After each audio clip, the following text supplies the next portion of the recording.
Christ revient, il dit sa vérité. Lettre 2. J'étais un don du Père à l'humanité pour l'aider à surmonter son ignorance des lois de l'existence et à trouver le vrai chemin de vie qui menait à la joie, à l'abondance et à la parfaite intégrité du royaume des cieux. Voilà quelles étaient les perspectives, les désirs, les intentions, les buts et les pensées que je portais dans mon esprit et dans mon cœur. C'était là la structure mentale émotionnelle terrestre qui habitait ma conscience spirituelle cachée à l'intérieur de ma tête et du personnage de Jésus. C'était ma conscience spirituelle canalisée dans les pensées et les sentiments ci-dessus qui m'imposait de me mettre en route pour un cheminement de 3 ans afin d'apporter au peuple ce qui, je le croyais tout à fait, les sauverait définitivement de leurs pensées et de leurs sentiments aveugles qui leur créaient une vie de tourment. Je pensais sincèrement que si l'on pouvait seulement montrer aux gens tout ce qui m'avait été donné de comprendre, ils réaliseraient leur folie d'autrefois et feraient tous les efforts possibles pour changer leur manière de penser et mettre le pied sur le sentier de la vie menant au royaume des cieux. À cette fin, j'étais prêt à donner ma vie.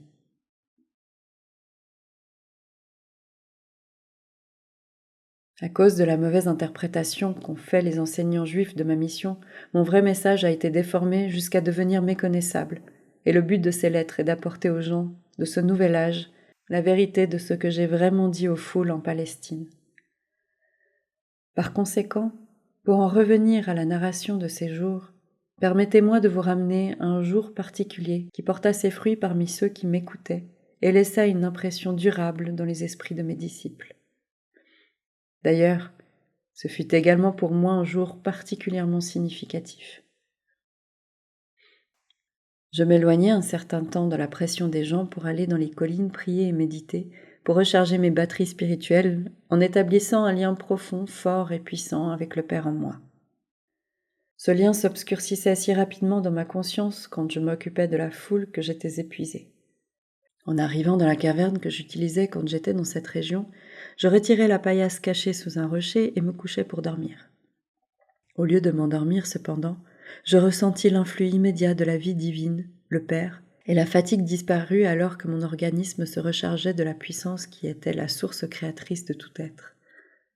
Je m'élevai en conscience dans une lumière dorée, et pendant que je m'élevais dans cette lumière, elle se transforma soudain en blancheur des plus... Et je sus que, en conscience, j'étais maintenant arrivé au portail de l'équilibre, qui sont la dimension éternelle, universelle, infinie, dépassant toute conception de l'esprit humain.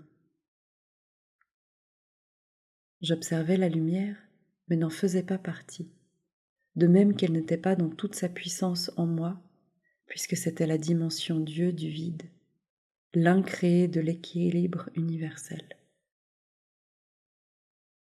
Mais elle communiquait avec moi et m'infusait son amour resplendissant. Elle imprima pourtant encore une fois en moi quel était le processus de création, perfection, guérison, l'amour régissant toute existence. Je sus que partout où régnait le besoin, il y aurait finalement assouvissement, tout comme les eaux s'écoulent pour remplir un lac. Là où régnait la misère, il y aurait de la joie, parce que c'était la nature de l'universel de s'écouler en toute chose vivante dans le besoin pour lui apporter assouvissement et joie. Je sus que là où il n'y avait pas de croissance, des circonstances surviendraient pour promouvoir la croissance. Je sus que là où il y avait un sentiment d'échec, des défis se présenteraient pour stimuler les gens à accéder au succès et à la confiance en eux. Je vis que ce travail d'amour constamment recommencé par le Père dans la vie surchargée des gens pourrait ne pas être reconnu comme un don d'amour par les récipiendaires. Il se pouvait qu'ils soient tellement enfoncés dans leur apathie, leur sentiment d'échec et leur croyance que rien de bon ne pourrait jamais leur arriver, qu'ils n'arriveraient pas à voir quoi que ce soit dans la vie au-delà de leurs propres croyances et de leurs sentiments. Et donc ils resteraient ancrés dans l'enfer qu'ils s'étaient eux-mêmes créé.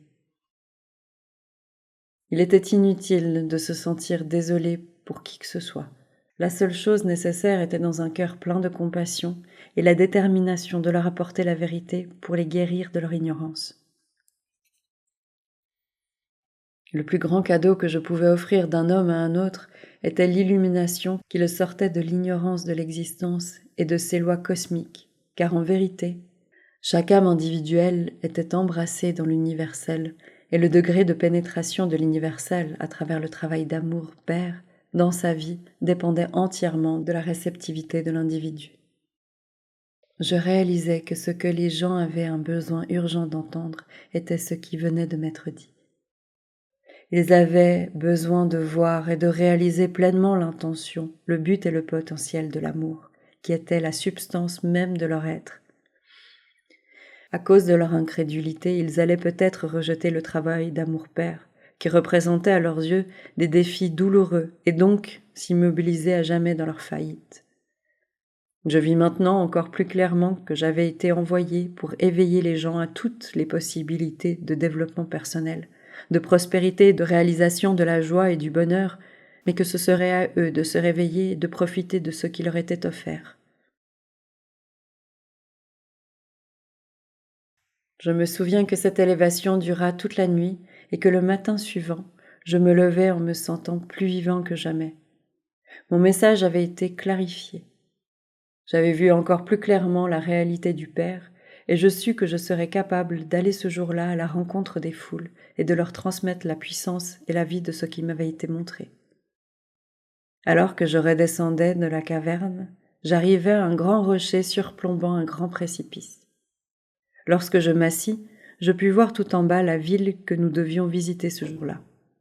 Je pus sentir ce processus de perfectionnement, cette impulsion de complétion, le Père, me traverser, et je ne désirais qu'une chose, le transmettre à d'autres avant que les problèmes de la vie quotidienne ne l'atteignent et qu'il perde de sa puissance et de sa force impérieuse à l'intérieur de ma conscience humaine.